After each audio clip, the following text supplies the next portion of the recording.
Now the time has finally come to start populating the scene with our assets that we have collected. So I have, again, assets from several different sources here. I have some from the marketplace, I have some from the Quixel Bridge, I have some from Sketchfab, and even a custom one that I made. So I'm just going to spend some time now and just begin replacing some of these gray box geometries. And before I do that, I'm actually just going to really quickly come up here to the navigator, the world outliner. I'm just going to select all of these meshes. So I'm just like held shift, just like Windows folder navigation, you shift and select all of those at once. I'm just going to select all of these. I'm going to move them all to a new folder. I'm going to call this the gray box folder. And so now all of these meshes are contained in one place, and if I want to just turn them all off, I can do so.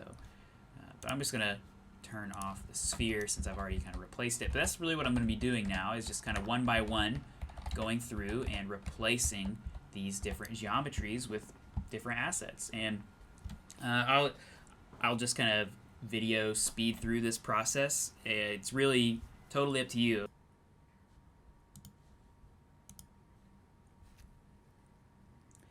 So for this, I started by just replacing the pillars with some different assets.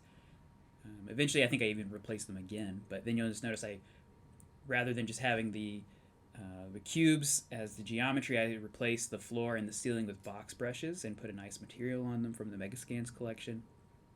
Then I just went through and I started replacing the larger geometries in the foreground. And this part, I got really flexible, and the scene evolved quite a lot as I started tailoring the composition to the specific assets.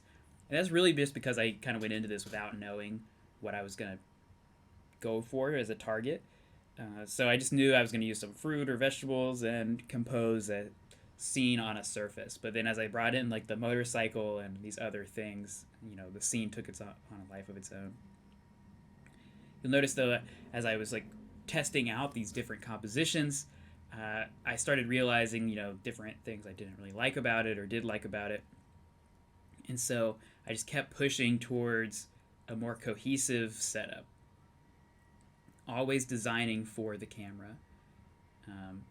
I spent a while, I wasn't really happy with the distribution of the mushrooms there in the background, and I started changing the colors of the lighting to give it some lighting contrast as well. You'll notice that I brought in some other assets as well while I was going through this process, because I felt like it needed some kind of highly detailed asset to take in the central foreground of the composition.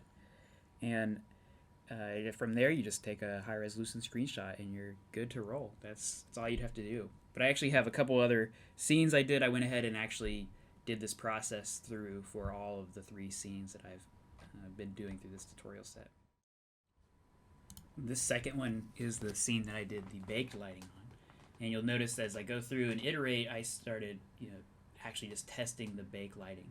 This scene was much smaller and easier to set up, and I imagine that you could do an infinite number of scenes in this kind of really simple box scenario, just playing with the Megascans, textures, and materials in the background. And I'm just testing different positions for the lighting, and each time just going through and doing a lighting build for that. And eventually I ended up on this kind of surrealist dropping fruit and objects from the above scene, which was actually a lot of fun. Then I just spent some time putting some contrasting lighting on either side. I ended up having to reopen it because I was getting a bug where it wouldn't let me get into my camera. So I had to just relaunch the editor for a second there.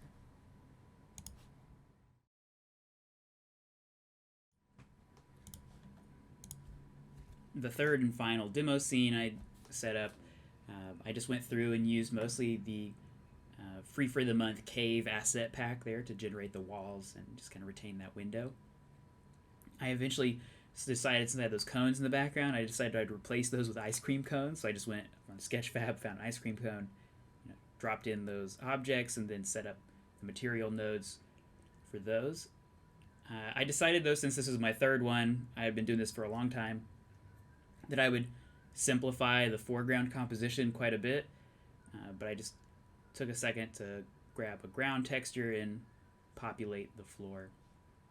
You'll notice I'm massaging the lighting and the fog quite a bit, just testing different values and just getting a feel for how the scene is coming together. Eventually, I bring in the motorcycle, I believe, and replace the block there with this kind of stone altar.